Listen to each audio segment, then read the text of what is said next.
एक ऐसे मुकाम पर आप आ गए हैं जहां आपको किसी का खौफ नहीं है, ना एम्पायर का खौफ, ना बैट्समैन का खौफ, ना मीडिया का खौफ, ना सेलेक्टर का खौफ। कुछ ऐसा है जिससे खौफ में रहता है मोहम्मद शमी? नहीं यार, कभी ऐसा फील नहीं हुआ क्योंकि आज तक जितने क्रिकेट खेला हूँ, भाई के और पापा के अलावा शायद किसी ने, मुझे लगता है कि सपोर्ट भी ऐसा नहीं किया है। तो अगर डरना चाहिए तो फिर इन लोगों से डरना चाहिए, क्योंकि ये लोग यहाँ तक लेकर आए मुझे। बिल्कुल। और जितनी क्रिकेट आज तक मैं खेला हूँ, ना तो मेरा कोई गॉडफादर रहा है, ना मैंने आज तक किसी को भी सपोर्ट के लिए आज तक कॉल किया है, बात किया है, या फिर मैंने कभी ऐसा बोला होगा कि हाँ मुझे खिला दो कहीं पे। शमी भाई, वर्ल्ड कप की हम बात करें या फिर हम आईसीसी के किसी इवेंट की हम बात करें, एक दौर ऐसा था जब हम कहते थे कि भारतीय बल्लेबाजों का कोई सानी नहीं है, लेकिन अब दुनिया ये कह रही है भारतीय तेज गेंदबाजों का कोई सानी नहीं है। और ये क्रेडिट जाता है आपको, मोहम्मद सिराज को, जिस तरह से आप लोग गेंदबाजी कर रहे हैं, बुमराह जो वर्ल्ड कप में आपने कर दिखाया, वाकई काबिल तारीफ। आज ये कहेंगे कि हाँ, भारतीय गेंदबाजी उस मुकाम पर पहुंच चुकी है जिसकी वो हकदार थी। देखिए, वर्ल्ड कप में अब जो परफॉर्म हुआ है बॉलर्स का, उस पे सारे लोग बात करते हैं, लेकिन अगर ओवरऑल अगर हम देखते हैं तो अब 2013-2014 में अगर आप जाना चाहेंगे तो वहाँ से जब हमने जर्नी स्टार्ट की थी, तो अभी क्या है कि अभी हम 3 बॉलर इस वर्ल्ड कप में खेल कर आए हैं, तो ऐसा लग रहा है कि हमने बहुत अच्छा एक प्लेटफॉर्म सेट किया है। लेकिन मैं कहता हूँ पिछले 7-8 साल में उमेश है, ईशांत है, मैं था, भुवी था, जस्सी आया, फिर उसके बाद फिर शिराज आया, तो ऐसे करके इस यूनिट ने अपना डंका बजाया है। तो 6-7 साल के रिकॉर्ड उठाकर देखिए आपने, हमने हर कंट्री को उसके घर में मारा है जाके। तो ये चीज़ एक कॉन्फिडेंस बढ़ाती है, ये चीज़ एक ट्रस्ट बढ़ाती है एक दूसरे के साथ। वो ट्रस्ट 2014 से चलकर आज 2024 में आया है। जो लोग इंडियन क्रिकेट की बैटिंग पसंद करते थे, आज वो लोग हमारे लिए चेयर कर रहे थे, उससे बड़ी खुशी कभी नहीं मिली। आपने कहा कि आपने बहुत सारे क्रिकेटिंग या क्रिकेट टीम को जो है उनके घर में जाकर धोया है। सबसे ज़्यादा तो आप पाकिस्तानियों को धो रहे हैं। वो तो खून में है ना। उसका मजा ही रुबिका जी अलग है। पर वो लोग जो बार बार आपको और ख़ासकर पाकिस्तान से ये कहते रहते हैं, और चूंकि आज चौपाल के मंच पर आप मौजूद हैं, वो कहते हैं कि भाई सजदा करने बैठा था, कर नहीं पाया, खौफ इतना था उसे। तो मैंने तो जवाब दे दिया कि आपको किसी में दम है तो मुझे रोक कर दिखाया, जहाँ मैं चाहूँगा मैं वहाँ पर सजदा करूँगा। जब मैं आज तक कुछ ना, तो सजदा मैंने कभी ग्राउंड पे तो किया नहीं है, उससे तो हर इंसान डरता है, उसकी चौखट पे जाके तो हर आदमी झुक जाता है, लेकिन मैंने कभी ग्राउंड पे सजदा किया ही नहीं है। और ना मेरे दिमाग में ऐसा था, 5 विकेट मैंने पहले भी लिए हैं। वो चीज़ साइड में कर दो। मैं उस दिन पिछले शो पे भी बोला हूँ ये बात कि मैं इंडियन हूँ, फ़ख्र से कहता हूँ, मैं मुस्लिम हूँ, ये भी मैं फ़ख्र से कहता हूँ। अगर मुझे सजदा करना है तो मुझे कोई धर्म, कोई इंसान, कोई नहीं रोक सकता।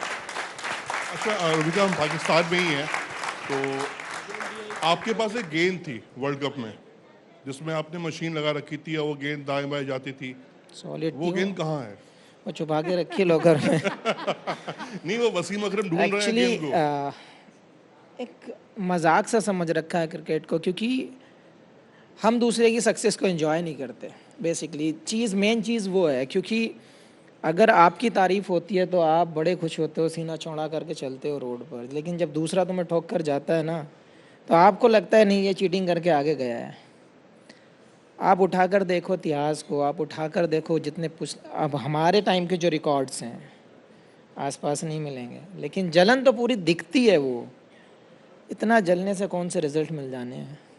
अच्छा, लेकिन शमी भाई, मुझे पता है कि जब आप बहुत जीत आपको हासिल हुई, लेकिन एक वो हार सबको चुभ गई थी। जब प्रधानमंत्री नरेंद्र मोदी आए थे, आपको तो बाकायदा गले भी लगाया था। आपको लगता है ये ज़रूरी था? आप चाहेंगे कि आगे भी जीत हो कि हार हो, प्रधानमंत्री नरेंद्र मोदी आए, खिलाड़ियों से बात करें?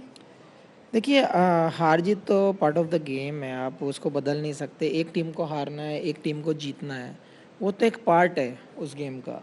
लेकिन एक अच्छाई, एक लीडरशिप वहीं पे दिखती है जहाँ पे आप नीचे लगे हो या ऊपर चढ़े हो, उसमें कोई फ़र्क, उसको कोई लेवल दिखाई नहीं देता। वो अपने टीम के साथ है, अपनी यूनिट के साथ है। वो चीज़ मुझे बहुत अच्छी लगी, ये चीज़ कि जब हमारे दिल टूटे हुए थे, जब आँख में आंसू थे, जब हम खाना भी नहीं खा रहे थे, सामने रखा था, तब मोदी जी आए, उन्होंने सबसे बात की, सबको मतलब वो कॉन्फिडेंस दिया कि आप चाहे जो भी करो, बहुत अच्छा खेले हो आप लोग, हम आपके साथ हैं, पूरा भारत आपके साथ है। तो वो चीज़ जब सुनने मिलती है ना, तो बहुत अच्छा लगता है। पर शमी साहब, कई ऐसे लोग थे जिन्होंने कहा कि ये आए इसलिए हार गए।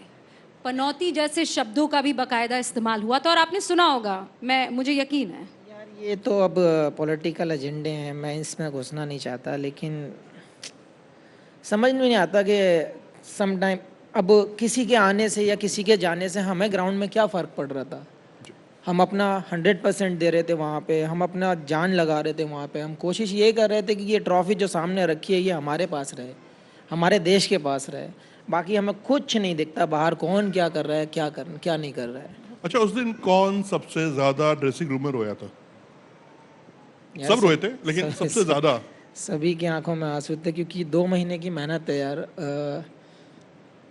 एक वर्ल्ड कप भी एक ऐसा होता है, वर्ल्ड कप तो छोड़ो, मैं कहता हूँ जब आप रणजी ट्रॉफी खेलते हो ना, तो आपको ऐसा लगता है कि जो मैंने सपना देखा था वो पूरा हो गया है। आप जब कंट्री खेलते हो तो आपको समझ में नहीं आता बोलना क्या है, और उसमें से फिर अगर आप वर्ल्ड कप खेलते हो, मुझे लगता है लाइफ में बहुत गिने चुने लोगों की ज़िंदगी में वर्ल्ड कप आता है।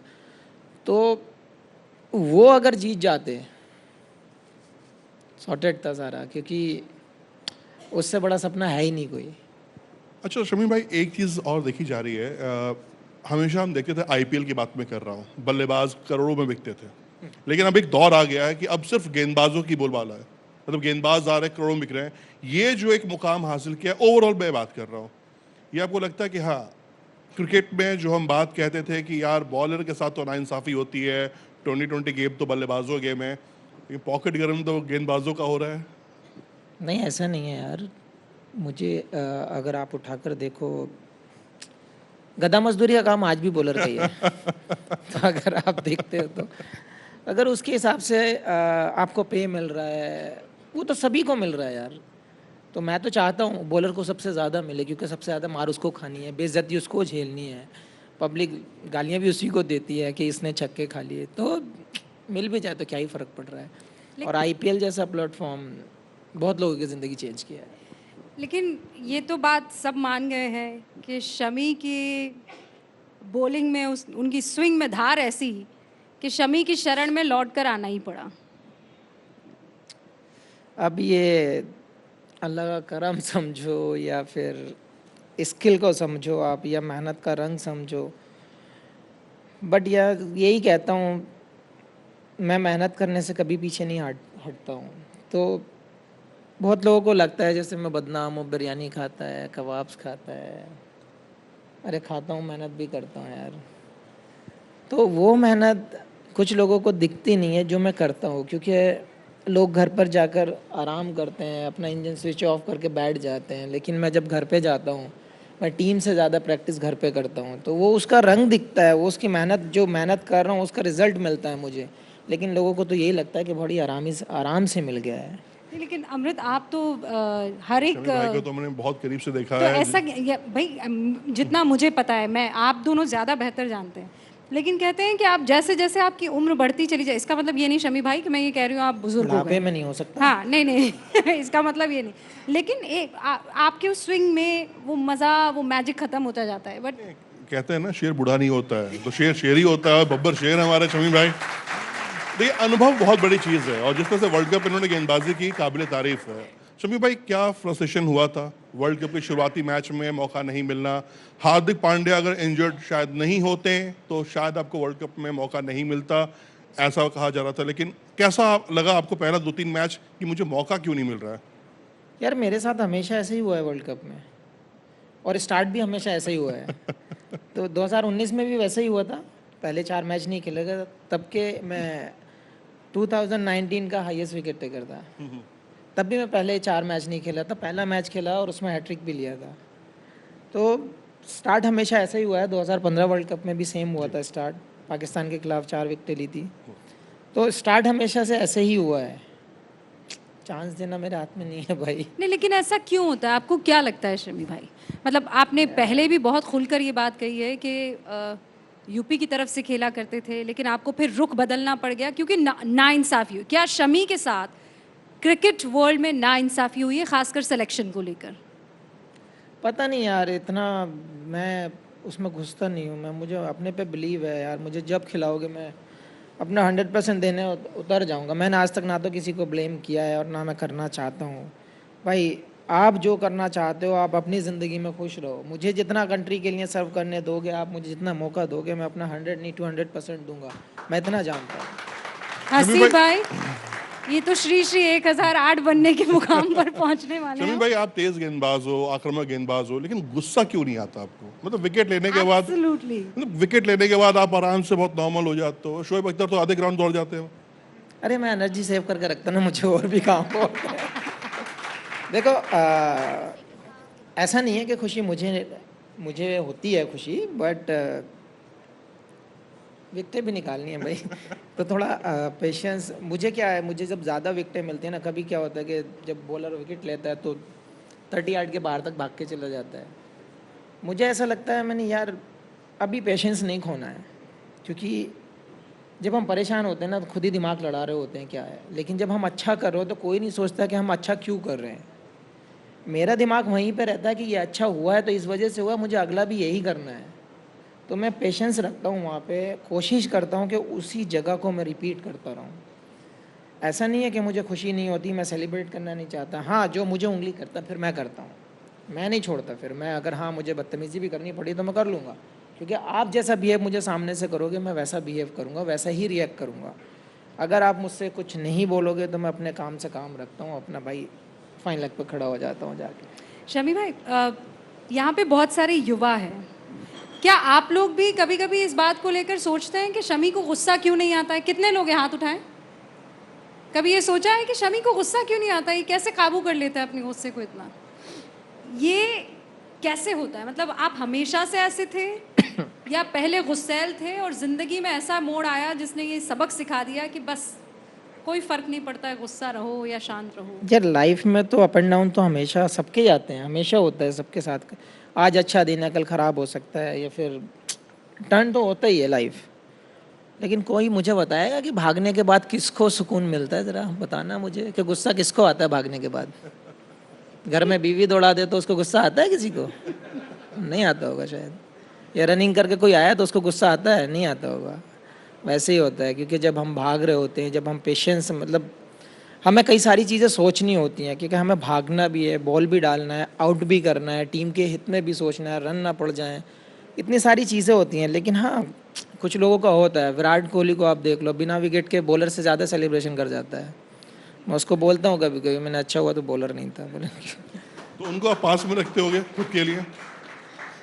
उसको मज़ा आता है एक्चुअली में। क्या है ना, उसको वो उसका स्टाइल है खेलने का, उसका नेचर में वो सेट हो गया है वो चीज़। वो नाच, वो खुद को रोकना भी चाहे नहीं रोक पाएगा। उन्होंने मुझसे कहा था, यार मुझसे नहीं सवाल मत पूछा करो कि मैं क्यों ऐसा करता हूँ, मुझे खुद में शर्म आती हाँ, है। खुद शर्म आ जाता है वो। बाद में उससे पूछो ना ऐसा क्यों हुआ। एक दिन मैंने उसको पिक्चर भेजा, मैंने ये क्या था, विकेट से इतना ऊंचा था ऊपर जंप मार के। मैंने भाई ये क्या था, विकेट तो मेरा था।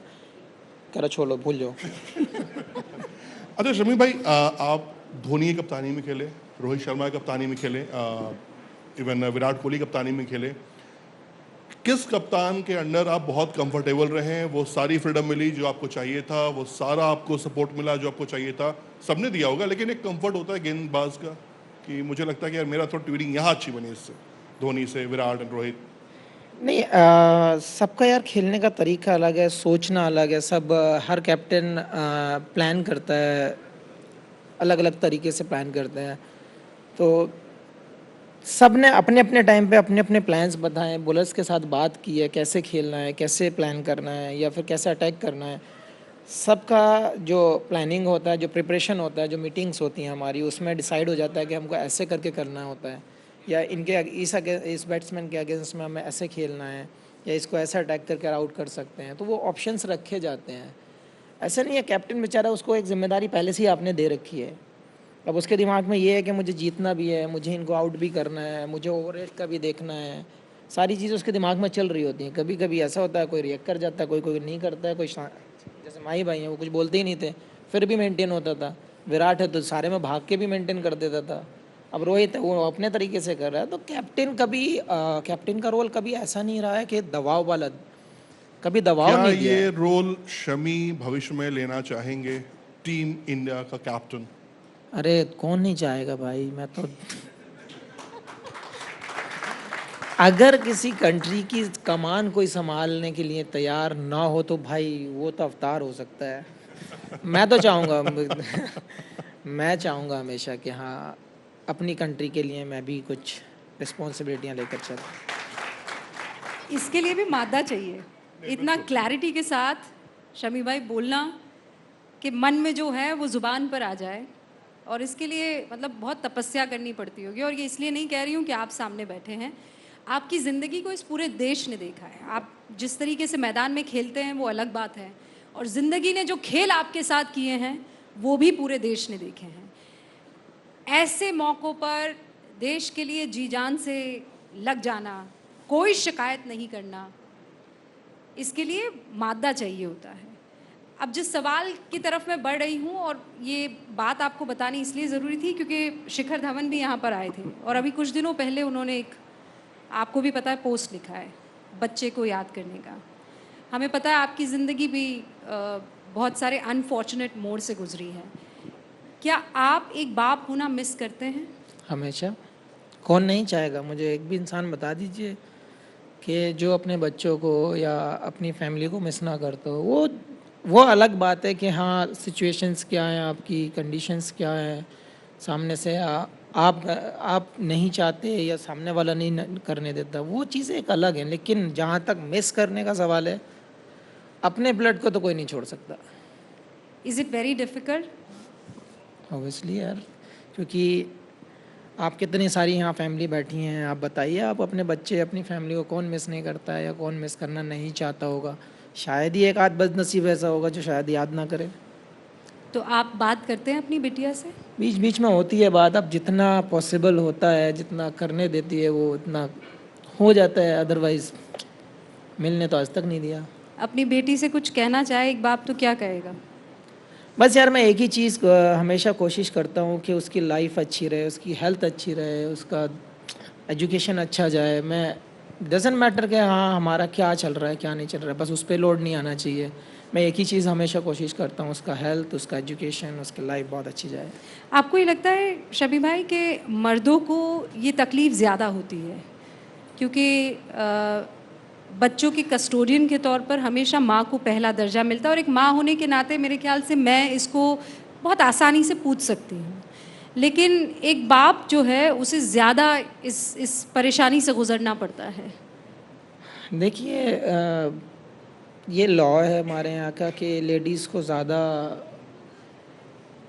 क्या बोलते हैं उसको, तरजीह। हाँ, वो दिया जाता है। तो कहीं पे वो लोग सही भी होते हैं, कहीं पे तो बहुत मिसयूज़ भी होता है इस चीज़ का। आपने देखा है कि लड़कों को तो पता नहीं कौन सा ही ऐसा होता है कि हमने गुनाह कर लिया है लड़के हो के पूरी दुनिया में, लेकिन ऐसा नहीं होना चाहिए मेरे हिसाब से।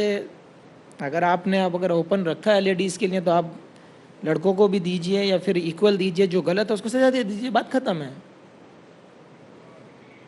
Well sir. शमी भाई, मैं आपको थोड़ा सा वापस फिर वो 22 गज की पट्टी पे लेकर चलता हूँ जहाँ पे आपने कहा कि कप्तान बनना चाहते हैं। फैंस आजकल कह रहे हैं, एक वर्ड यूज़ कर रहे हैं जो हम यूज़ करते थे साउथ अफ्रीका के लिए, चोकर्स। हम सेमीफाइनल हार जा रहे हैं, हम फाइनल हार जा रहे हैं, हम बड़े टूर्नामेंट्स में बहुत आगे निकल रहे हैं, लीग मैचेस में बहुत अच्छा खेल रहे हैं, लेकिन रिजल्ट हमारे फेवर में नहीं है। क्या लग रहा है कि कहीं कुछ मिसिंग है, कुछ हम छूट रहा है हमसे जो हम कैच नहीं कर पा रहे हैं? क्योंकि ऑस्ट्रेलिया 6 बार वर्ल्ड कप चैंपियन और हम पहुंच के पीछे हट गए। फैंस को क्या कहेंगे?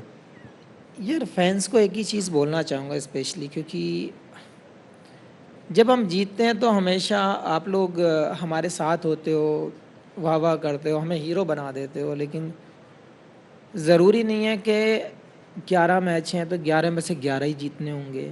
ज़रूरी नहीं है कि जो दिन हमारा नहीं है हम उसको बना पाएँ अपनी तरफ, क्योंकि नसीब को कोई नहीं पलट पाया है। आपके नसीब में जो है वो लिखा है और वो आपको ही मिलेगा। हाँ, आप अगर ऑब्जेक्शन कर सकते हैं तो आप परफ़ॉर्म पे ऑब्जेक्शन कर सकते हैं। आप एफ़र्ट पे जब एफ़र्ट लगा रहा है बंदा उसके एफ़र्ट पे आप क्वेश्चन कर सकते हैं। आप यार ये नहीं बोल सकते कि हम सेमीफ़ाइनल में जाकर हम क्यों हार गए या फिर हम फ़ाइनल में जाके हम क्यों हार गए, क्योंकि जवाब तो किसी के पास नहीं है।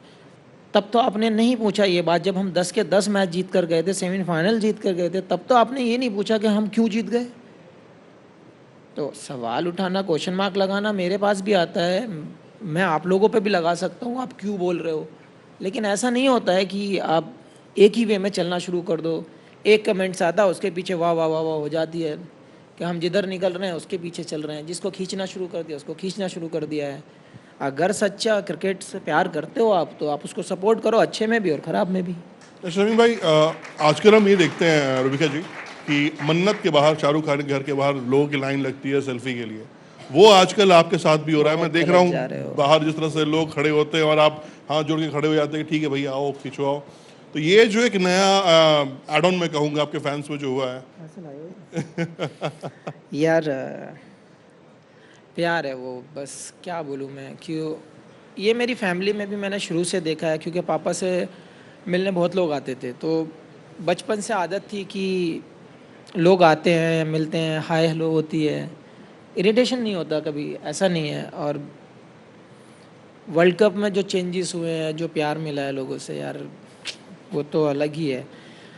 अब उसमें अगर मेरा जंगल में फार्म हाउस बना हुआ है, मतलब वहाँ पे कोई घर नहीं है आसपास, वहाँ पे हम सब लड़के लोग, भाई लोग, फैमिली लोग रहते हैं, अपना खा के निकल जाते हैं रात को। तो अगर वहाँ पे सुबह से कोई 500-500 आदमी लोग आते हैं तो किसी प्यार की वजह से ही आते होंगे यार।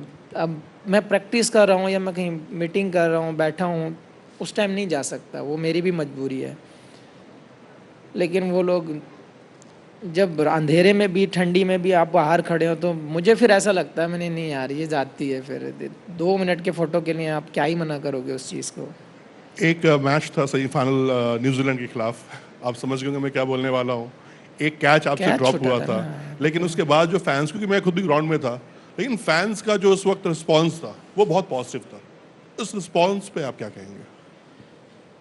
एक्चुअल क्रूशियल में मैच था वो। हाँ, एक्चुअल में वो कैच बहुत टफ सिचुएशन में गिरा था मुझसे। हालांकि बहुत रेयर ऐसा होता है कि मैं कैच मैंने ड्रॉप किए हो, बट छूटने के बाद मुझे भी बहुत ख़राब लगा था। लेकिन उसके बाद मुझे सबसे अच्छा जो लगा, हम मैच तो जीत गए, वो तो उसकी तो हर आदमी को खुशी थी कि हम फाइनल पहुंच गए। लेकिन मुझे जो सबसे अच्छी चीज़ लगी थी कि पूरे ग्राउंड में मुझे एक फेस भी ऐसा नहीं दिखा जिसने कोई ऑब्जेक्शन या बैड फेस बनाया हो। ये आपने बहुत इम्पोर्टेंट बात कही है शमी भाई, इसीलिए क्योंकि आप यहाँ अक़लियत से ताल्लुक़ रखने वाले, माइनॉरिटी ग्रुप से ताल्लुक़ रखने वाले एक मुसलमान हैं। आप उन तमाम लोगों को चौपाल के इस मंच से क्या कहना चाहेंगे जो कहते हैं कि मुसलमानों के लिए अब यहाँ जीना बदहाल हो गया है, उनको कोने में घसीट दिया गया है? और मैं पॉलिटिक्स में नहीं जा रही हूँ, बिल्कुल नहीं जा रही हूँ। वो लोग यहाँ रह नहीं सकते हैं, यहाँ पर हर जगह जय श्री राम के नारे गूंज रहे हैं और मुसलमान अभी डरा हुआ है बहुत। क्योंकि मैं आपसे ये सवाल पूछ सकती हूँ, आप ईमानदारी से जवाब देने वालों में से एक हैं।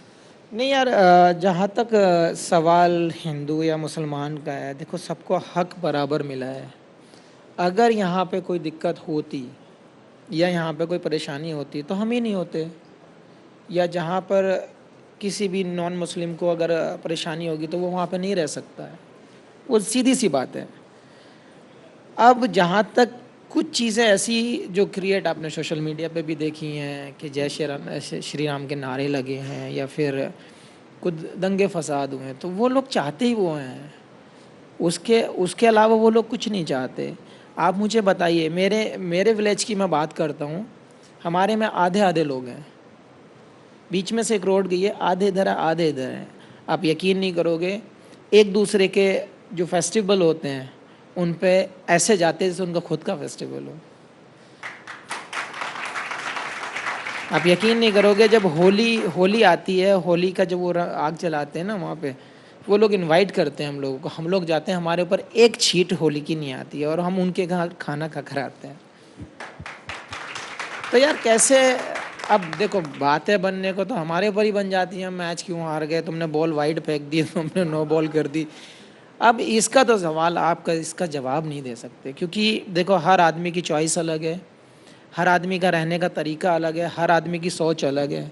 हाँ ज़रूर कुछ न लोग, हर धर्म में आपको 10-5 लोग ऐसे ज़रूर मिल जाएंगे जो सामने वाले को पसंद नहीं करते हैं, तो मुझे उस चीज़ से कोई ऑब्जेक्शन नहीं है। जैसे वो सजदे वाली बात आई थी, अरे अगर आज आपका मंदिर बन रहा है तो जय श्री राम कहने में किसको क्या दिक्कत है? अरे माशाल्लाह, 1000 बार बोलो ना, माशाल्लाह। आप 1000 बार बोलो। अगर मुझे अल्लाह अकबर बोलना है तो मैं 1000 बार बोलूँगा, क्या ही फ़र्क पड़ रहा है?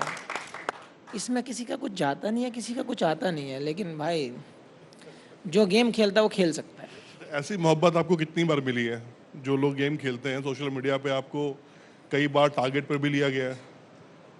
क्या ही फ़र्क पड़ रहा है यार, मैंने तो पहले भी बोला है, जो लोग इतनी हद तक गिर सकते हैं, जो लोग मीन्स लाइक, अगर आप क्रिकेट को प्यार करते हो तो आपके मुंह से वो वर्ड नहीं निकलेंगे, तो मैं माइंड ही नहीं करता। सबसे पहली बात तो मैं देखता ही नहीं हूँ क्या चल रहा है।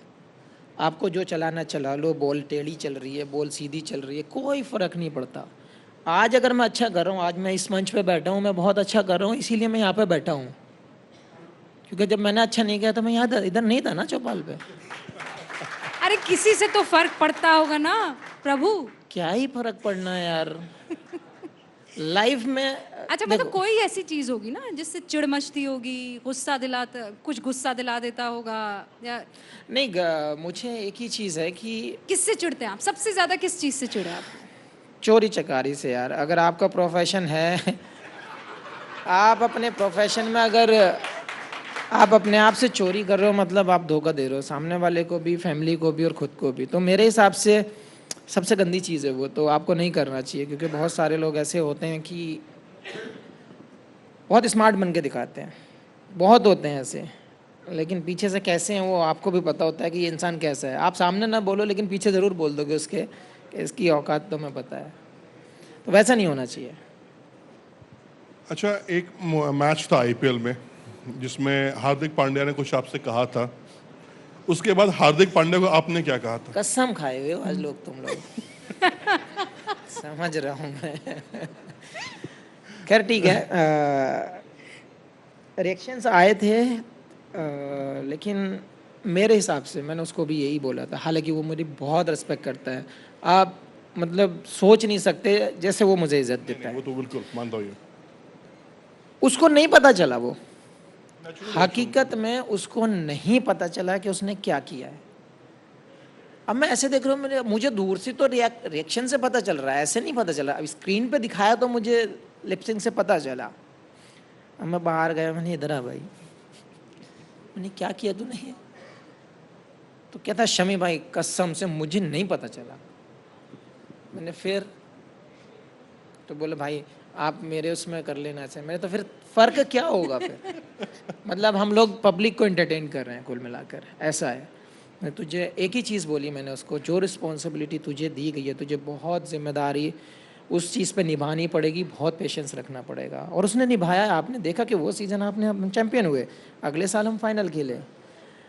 अब रिएक्शंस का यार अगर आप दिल पे लेके बैठ जाओ, दिली जानी दुश्मनी निकाल के बैठ जाओ, तो उसमें तो मुझे नहीं लगता कि वो स्पिरिट है आपके अंदर। गुस्सा कब आता है आपको?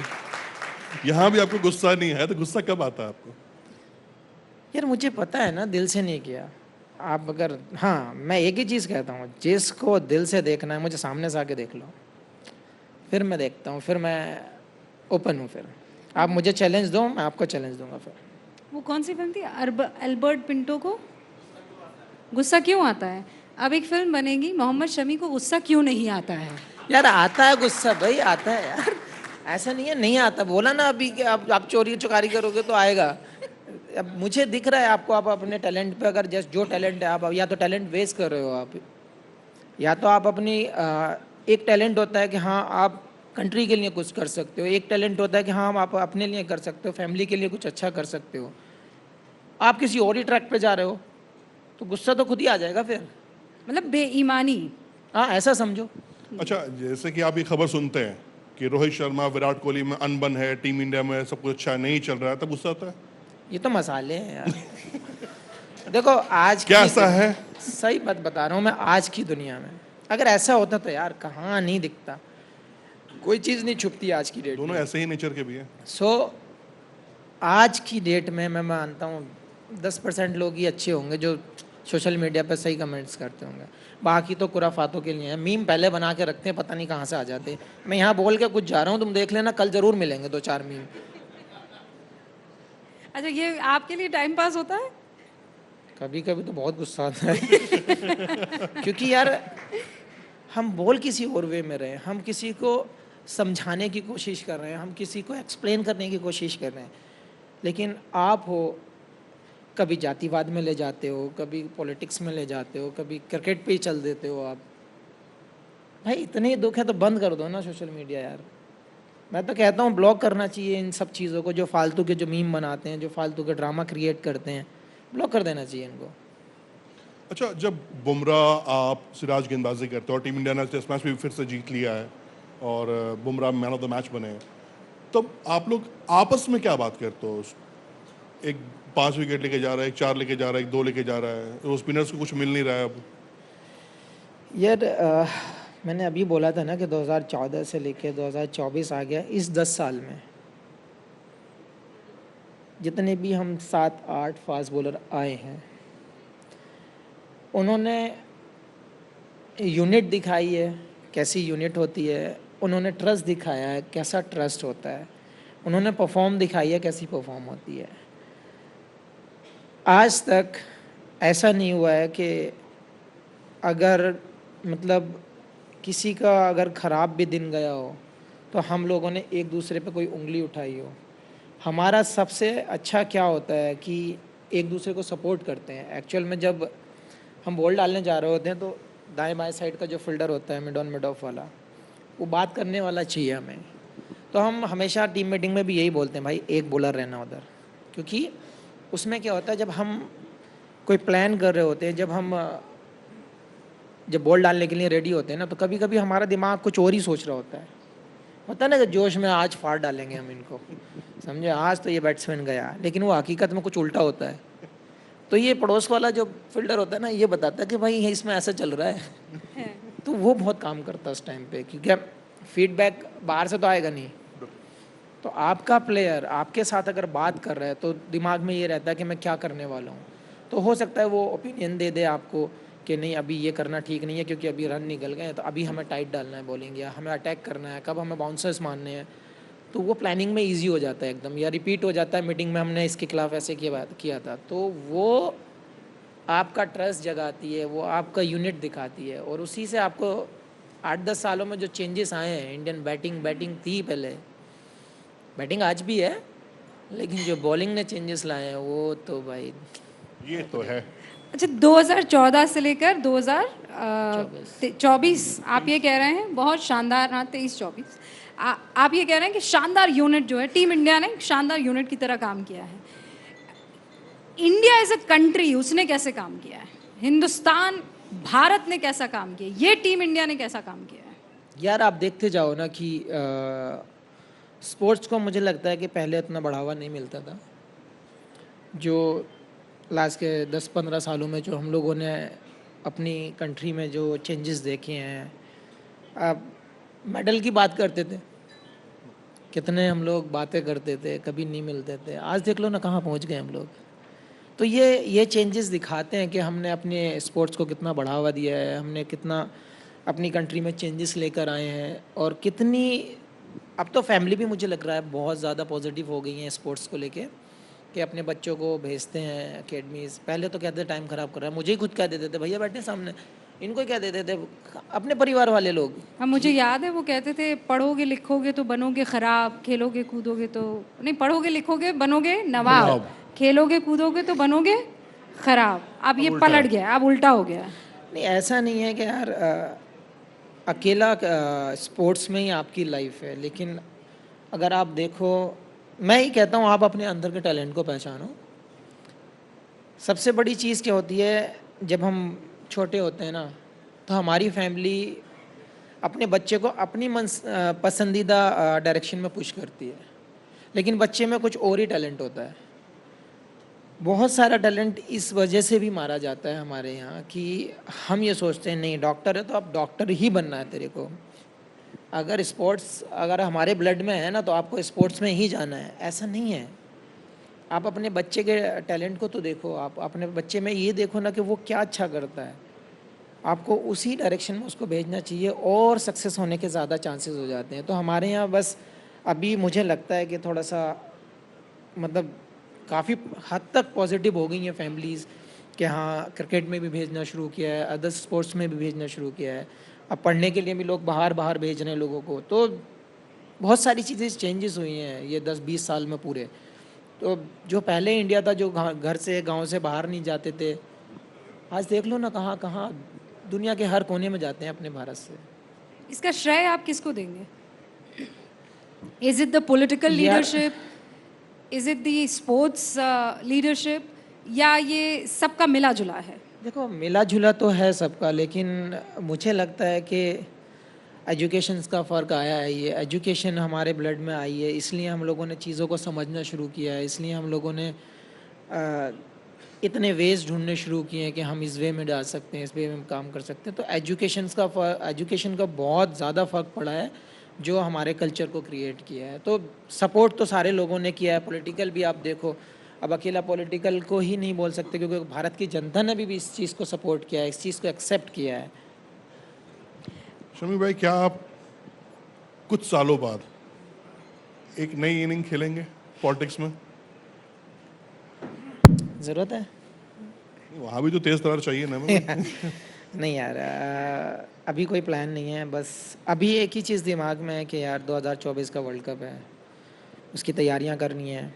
अगर देखते हैं अगर आगे क्या होता है, बट ऐसा मतलब कोई प्लान नहीं है। एक पोल करवा देते हैं यहाँ पर। कितने आवाज आ रही ना मेरी पीछे तक? वंडरफुल। क्या मोहम्मद शमी को पॉलिटिक्स ज्वाइन करनी चाहिए? ये तो 50-50 हो गया है। आपकी इजाजत से अमृत, बिल्कुल, बिल्कुल, एक बिल्कुल, एक रैपिड फायर राउंड जो है अरे वहाँ वो तो वो तैयार किया है, और मैं चाहूंगी कि इसमें थोड़ा शमी योगदान। अच्छा बैटिंग भी करते हैं और चौके छक्के बहुत लगाते हैं एक हाँ, राउंड तो पे। इसीलिए तो मैंने तैयार किया ना रैपिड फायर राउंड। तो शुरू है आप। इसमें आप दौड़ेंगे नहीं, इसमें सीधी गेंद डालेंगे। बेस्ट बॉलर कौन है आपका हिंदुस्तान में अब तक का? अपने से ज़्यादा क्यों मानना किसी को? और दुनिया का सबसे फास्ट बॉलर कौन पसंद है? यार मुझे एक्चुअल में तेज़ी से कोई फ़र्क नहीं पड़ता मुझे।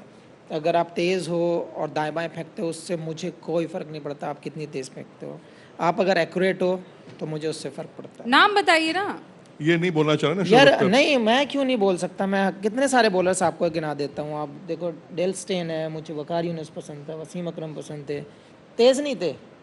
स्विंग थी, मैक्रा लाइन लेंथ पसंद थे। बहुत सारे बॉलर हैं ऐसे। अपने इंडिया के अगर बॉलर्स लोग हैं, जही खान को ले लो, कपिल देव को ले लो, तेज़ नहीं थे उतने। 140, 135, 140 में जब डालते थे तो वो ज़्यादा खतरनाक थे। टीम इंडिया का सबसे फनी खिलाड़ी कौन है? युजवेंद्र चहल। सबसे आलसी खिलाड़ी? बताते तो मुझे हैं लेकिन बहुत सारे हैं। इस देश का सबसे शानदार बैट्समैन कौन है? यार अभी तो देखो जैसे बातें करते चले आ रहे हैं हम लोग, रिकॉर्ड्स भी देखते चले जा रहे हैं। विराट ने सारे रिकॉर्ड तोड़ दिए हैं। तो हालांकि रोहित भी आउटस्टैंडिंग बैटिंग कर रहा है, बट ये है कि अभी उसने जो रिकॉर्ड तोड़े हैं। और दुनिया का सबसे शानदार बैट्समैन? बैट्समैन विराट बैट्समैन ही तो था। अरे इंडिया और दुनिया में खेल रहे हैं ना हम। हाँ तो यही रहेगा ना हमारी अच्छा, नज़र में तो। अगर खतरनाक वो पूछोगे तो मैं रोहित को बोलूँगा, भाई बहुत गंदा मारता है। नहीं क्यों उसके वापस उसके जाके against ड्रेसिंग रूम नहीं में है। आपको जवाब देना है नहीं, दोनों को, नहीं, हाँ? अरे भाई नहीं, वाइट बॉल में तो चांस ही नहीं है, बहुत गंदा मारता है। बेस्ट कैप्टन कौन है? उसका रीज़न है, अच्छा पहले उसका रीज़न है। आपने जितनी भी ये विराट को बोलकर आप नहीं, विराट का क्या है, विराट बड़े प्यार प्यार से मारता है। ये जितनी देर खेलता है ना, बहुत गंदा मारता है और बहुत दूर दूर मारता है। नहीं, पर आप विराट का नाम लेकर रोहित के लिए क्यों बैटिंग कर रहे हैं? बैट्समैन विराट पसंद था, खतरनाक दुनिया में ये है। बेस्ट कैप्टन, अच्छा इंडिया का और इंटरनेशनल, लेकिन आप चाहते हैं कि दोनों में से सबको एक मर्ज करके और फिर पूछूं तो बताइए। यार ये बहुत टफ सवाल है, क्योंकि कंपैरिजन में आ जाती है बात। मुझे नहीं लगता, सबका अलग अलग होता है। अब क्योंकि अब जो ज़्यादा सक्सेस हो गया आप उसी को बोलोगे ओबियसली, क्योंकि सक्सेसफुल वो ज़्यादा हुआ है। तो मेरे हिसाब से महेंद्र सिंह धोनी, क्योंकि उन्होंने जो अचीव किया है वो शायद अभी तक किसी ने नहीं किया। एंड लास्ट क्वेश्चन ये है शमी भाई कि क्या मोहम्मद शमी अपने ऊपर एक बायोपिक बनता देखना चाहते हैं और उसमें कौन सा एक्टर होना चाहिए? यार ये अभी नहीं सोचा, लेकिन हाँ बायो तो बनेगी, टेंशन ना लो। ओहो, आपके साथ बात क्या करके बननी चाहिए? बिल्कुल बननी चाहिए शमी भाई, बिल्कुल बननी चाहिए। तो बनेगी। एक्टर कौन होगा? अरे मुझसे ये तो करवा मैं दो खुद ही होऊंगा। ना। देखो आधे के बाद का तो मैं ही कर लूँगा ना, मुझे भी कोई काम नहीं होगा बाद में तो उसमें काम कर लूँगा। अभी कितना क्रिकेट बाकी है आप में? जब तक यार परफॉर्म आ रहा है, जब तक एक्चुअल में मेरा जो माइंडसेट है, मैंने सोचा है कि मैं जिस दिन बोर हो जाऊंगा उस दिन छोड़ दूंगा। आप खुद ही छोड़ देंगे? हाँ, मुझे किसी के लोड की ज़रूरत नहीं है, ना मुझे कोई समझाने के लिए है, ना मेरे फैमिली वाले कोई बोलते। हाँ, जिस दिन मुझे ऐसा लगा ना कि हाँ मुझे सुबह उठ कर अरे यार ग्राउंड जाना है, मैं उस दिन छोड़ दूंगा, खुद ही ट्वीट कर दूंगा मैं। हमारा दिल नहीं है कि हम आपको छोड़ें, क्योंकि आपसे बात करके ईमानदारी से इतनी बढ़िया बात करने वाले बहुत कम मिलते हैं, बिल्कुल। और इसीलिए वक्त इजाज़त नहीं दे रहा है, टाइम्स अप। लेकिन आपका टाइम आ चुका है बॉस। बस और यार ये लंबे टाइम तक रहने वाला है।